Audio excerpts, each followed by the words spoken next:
Mr. President, Mr. Secretary General, and all members of the AIPH. We're delighted to be back among friends, and we warmly welcome the new people we'll be meeting this week. So thank you for this opportunity to be here. We feel very grateful for being here today.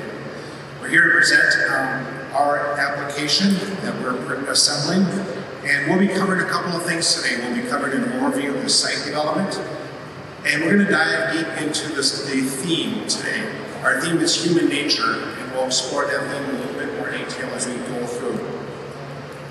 Our presentation today covers our application for 2031, and we'll review a little bit of the details. We're assembling many of the different factors, and we'll share some of those here today. We look forward to your questions as we go through it. Before we get into the presentation, we'd like to have a little bit of introduction video.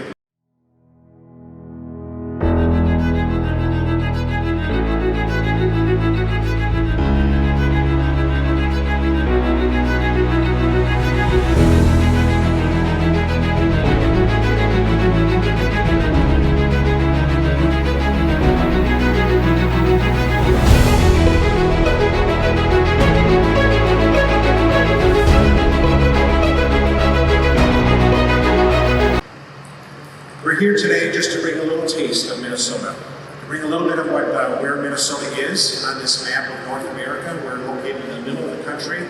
We boundary with Canada. We also are connected. We have a saltwater port through the Great Lakes lake system, and Lake Superior, which is on our coast, contains 10% of the world's fresh water. We're also a state that the Mississippi River originates in. And I'll describe our connection to the Mississippi River on our site in just a little bit. So we're very proud to be part of a U.S. representation, but Minnesota's our home. This diagram, this map, shows our metro area. The Twin Cities, Minneapolis and St. Paul, contain about 3.5 million people. Our site is located along the Mississippi River. On this map, there's a little red shaded area. That's the city of Rosemount, in which this site is located in. The site also is nearby to the adjacent international airport in the downtown cities of St. Paul and Minneapolis, and is contained within our entire metro area.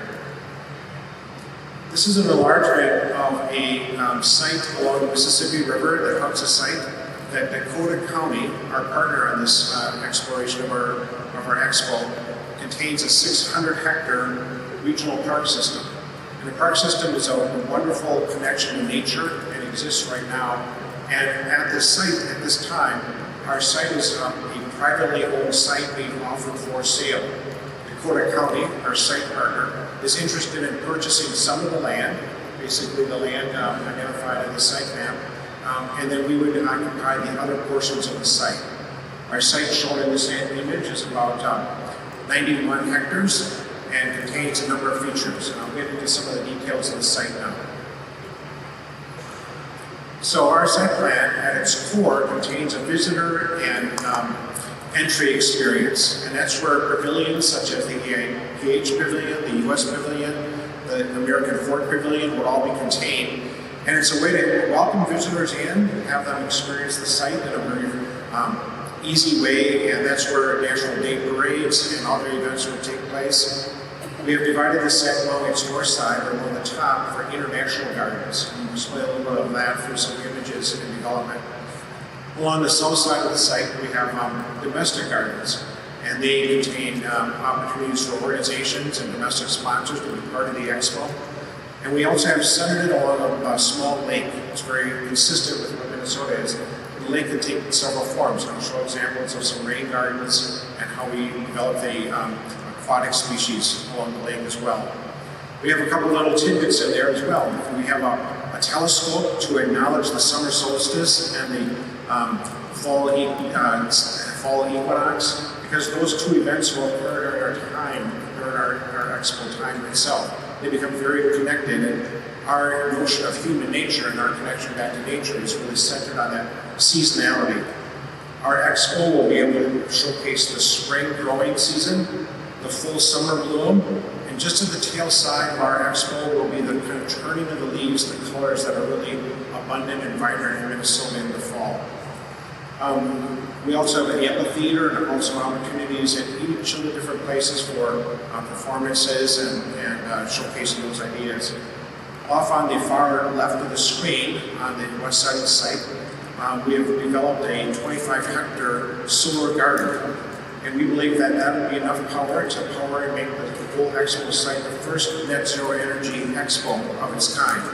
So we're including that into our plan of having that expo to be our commitment to sustainability as just one measure. We have a very detailed list of key performance metrics that advance sustainability at these expos in a very advanced way. Now, for our presentation here today, as we're assembling things, I prepared a few images that are very early on in what to try to help you imagine what these areas might look like. So for one, we have areas that are about the entry pavilion gardens. So as the AIPH or American Court or a visitor center all have a nice light touch of pavilions on the land, but the fluid movement of inside and outside become a really important design principle all the way through our design of our site.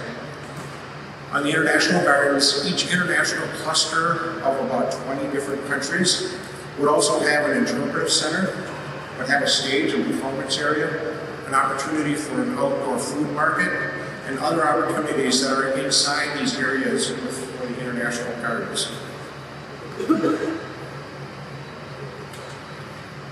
Besides our human nature central thematic pavilion and garden area, we have sub-themes, and Ryan will mention what those are as we kind of explore those and develop those. But each one of them would have its own garden experience, its own pavilion, its own kind of connection to the land, and a showcase for everything we're doing. Around the perimeter, and whenever we have the opportunity, we'll develop pockets or large-scale rain gardens. Part of it is the stormwater management system, part of it is irrigation supplemental pieces, but more importantly, it's an opportunity to explore aquatic gardens, aquatic plants, to really showcase those kinds of ideas and get people connected to nature in a more profound way. These kinds of images are also showcasing more of the thematic gardens and how nighttime images and daytime images and how that kind of change throughout the day are really important. With an anticipated 4 million visitors, there'll be an opportunity for people to visit during multiple days, to visit in the evening or just part of the day. And so we have to kind of make sure our site is appropriate, designed well to accommodate nighttime visitors. In addition, on the international gardens, we want to have the opportunity for each country to express their own cultural significance and their own piece. And we will curate how these countries come together and kind of form that experience. And just a few more images, more of the thematic gardens and the rain gardens. And we believe that there's an opportunity really to showcase how these gardens are the primary experience, kind of important elements of what this Horticulture Expo is all about. On the rain gardens themselves, they also become the opportunity to showcase biodiversity, showcase how the connection to our plan, we have a small area designated for our pollinator area, becomes an essential element for how we advance horticulture. And lastly, just as a kind of a little quick image of what these areas are, we understand how important competitions are to these horticulture expos. We want to showcase the competitions themselves in a series of garden spaces. So we don't want those just to be something that you have to look at on an internet site. We want these sites to be able to be shared broadly during the course of the expo itself. And lastly, we know how important competitions are to this, but we also have to do some performance. And so we'll have stages. We have small stages in each of the international areas, as well as big amphitheaters for lots of different things, from concerts to major performances. So with this, we just want to emphasize the fact that we acknowledge the country pavilions, the organizations that are going to be part of our expo overall site and the overall planning of it, our partner pavilions, and any kind of special pavilions. They become, we use the term gardens and pavilions as an acknowledgement of how special the whole expo plan is. And then as we look forward for our planning effort, we understand we'll still be going through this application process. But in each of the years prior to our hosting in 2031, we plan a major pre-Expo conference that advances Expo ideals and what we specifically are looking for from human nature.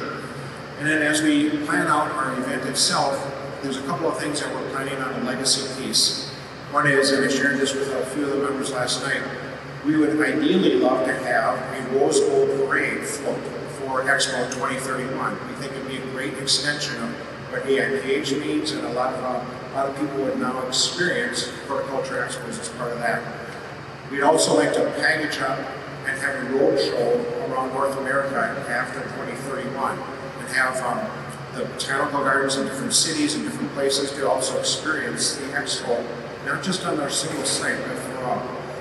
Obviously, there's transformation of the site itself. We know there's opportunities to develop some of the facilities and the grounds as areas of opportunity, educational opportunities for technical colleges, help grow the next generation of horticulture farmers and have them on site. We also know that there's research opportunities, and we've been approached by the University of Minnesota. We have representatives here on that front as well to have on-site presence for that. But we also know that some of these buildings, including the building and structure that we're in here today, to accommodate a big pulse of people during the expo, some of these buildings are temporary buildings. You know, they don't feel like temporary buildings, but they are because they're purposely built for this experience for an expo.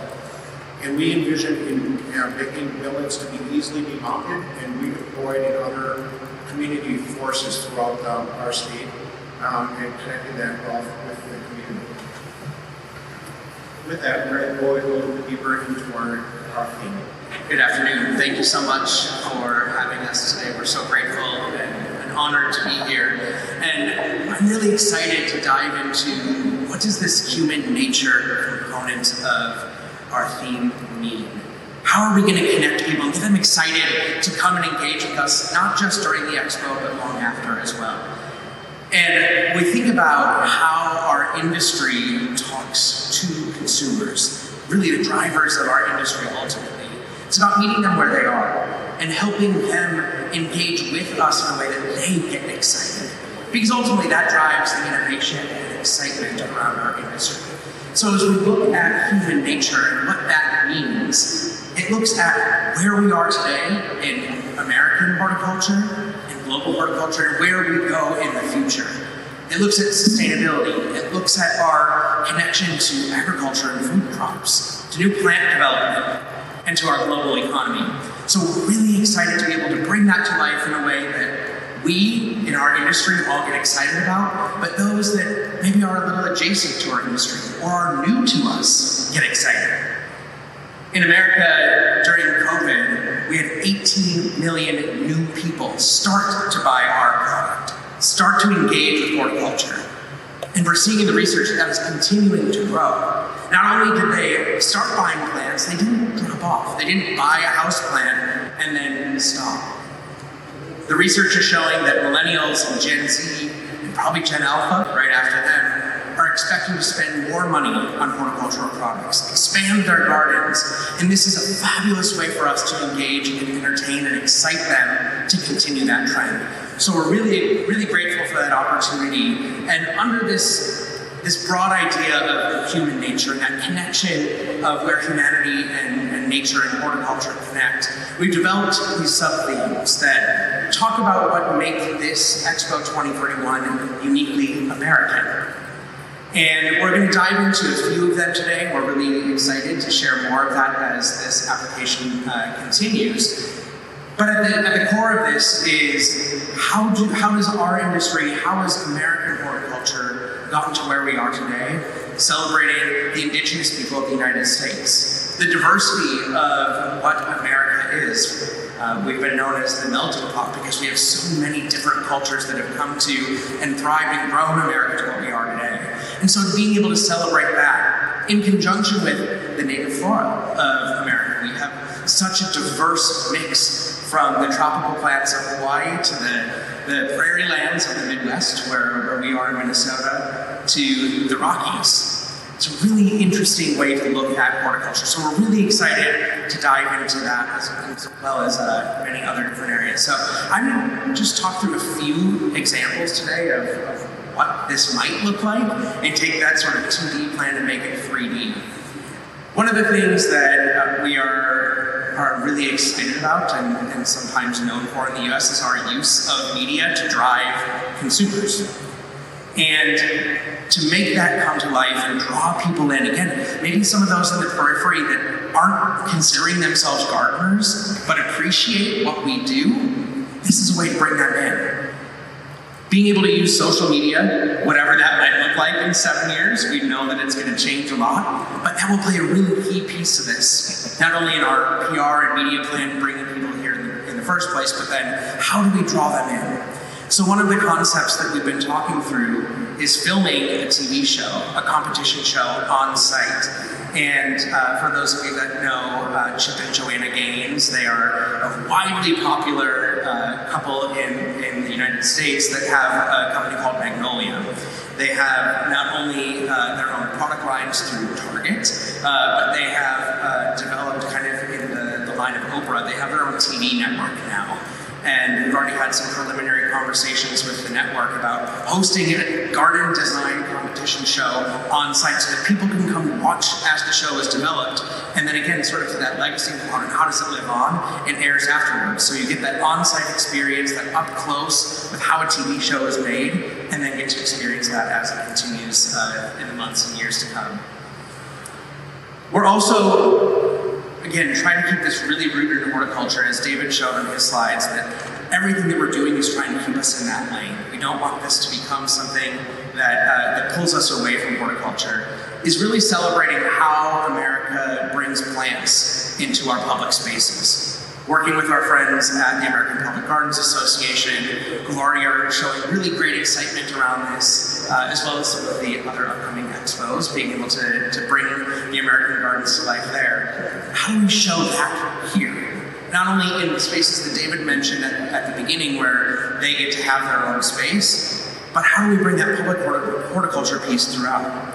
There's also a really great program called America in Bloom that works to bring horticulture and beauty to small town America, where maybe their city budgets don't allow for a plant budget or for a horticulture team to maintain it, be able to celebrate it in that way. Or like we have illustrated here, working with some of our federal partners in the Department of Transportation or Dakota County, where we're working to build this land out, to build land bridges that are really exciting and interesting to the American population to find that they're spending money to create these bridges for our fauna to survive and thrive in especially a metropolitan area. And when we met with Dakota County a few weeks ago, we showed them this and they said, actually, we were just having conversations about land bridges in Dakota County. So there's already a lot of great synergy there in how we can bring this to life and showcase this at the expo site and beyond. And finally, this integration of edible and ornamental horticulture is so important. And there's been this surge of interest in how home gardeners can grow their own food crops. But not just grow their own food crops, but also have it be beautiful. And Foodscape Revolution is all about how they can create that integrated plan at home. So not only do we have that educational component, but in how we talk about bringing visitors in and having them come back more than once, creating a biodome type structure that we can have a restaurant inside. And the Twin Cities in Minneapolis and St. Paul are really well known for our food scene. We have a lot of James Beard Award winning and nominated chefs. And so to be able to bring that here where they can see how the food is grown, provide that education component as sort of a periphery of their dining experience is a really interesting way to draw more people in, again, that maybe aren't gardeners or don't think about this in the way that we do, but we get to get them there and then teach them so that they maybe become gardeners in the future. It's a really exciting opportunity that we're looking to explore. The other piece of this, for those of you that know our USDA zones, We are zone 4-5 in Minnesota, so it can get kind of cold. And so to be able to have this space as one of the facilities that allows that 12 months of gardening is really exciting for us to be able to sort of extend that growing season in addition to the beautiful 4-season gardens that will be outside. So we're really, really excited about that. Just functionally taking a look at how we're getting this off the ground. This is our initial board of directors. I'm very proud and grateful to serve as the board chair of this effort and bring sort of a horticultural lens to this. Sustainability, as David mentioned, is a really core focus. Many of you might know Dina's story. We've got the Expo experience with Dina Yang. Dina Thompson is a food expert and especially focused on indigenous foods. And then, of course, Wendy, our CEO. So we're really excited. We've got a great core team that's helping to lift this off the ground as we develop this application through the AIPH process, and look forward to having further conversations as we get towards that vote, and then bring this to life with a bigger, broad team. Just again, sort of on that structural component, right now we are working really closely with our great partners in the state of Minnesota, as well as our federal partners, and trying to have alignment all across the board between those partners, the Expo 2031 entity that is the private entity that's driving this, and then of course our fiduciary partners, as David mentioned, that are working especially on this site and this initial phase of the program. So obviously lots more to come on this as we continue down the development path, but we have this in place right now and are continuing to build that out. And sort of a final programmatic piece, all of the elements that we're working on building into this are really rooted in horticulture and sustainability, and using these SDG goals sort of as a guiding light is a really important piece as we continue to develop this. With that, I'm very excited and grateful to introduce Mark Ritchie for some closing comments.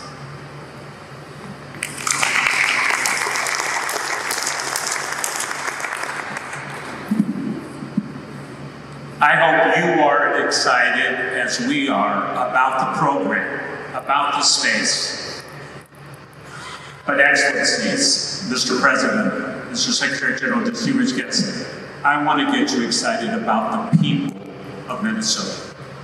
I've had an unusual career that's given me many opportunities to get to know my state from one end to the other. We're up by Canada, we're Iowa below, but for one period of my life, I was the person in charge of trade policy for Minnesota. It brought me to Doha 20 years ago on the national trade negotiation, but it meant that I was involved from all corners of the state with our biggest industry, those that are growing plants, raising livestock. But later on, I was elected as Minnesota's Secretary of State. People have jokes about, there's all kinds of names, but my responsibility was running the elections. That's a tough job nowadays.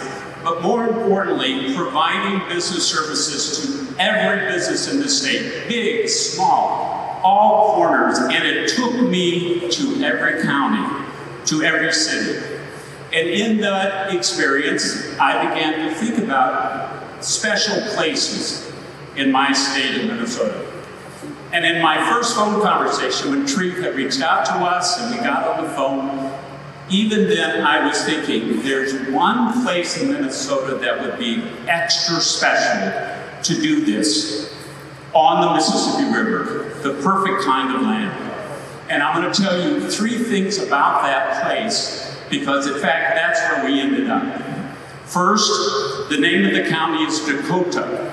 That's the name of our indigenous people that are still there, very active, the original horticulturalists in our region, and that county is respectful, honors, celebrates that heritage. That's an important thing in America today.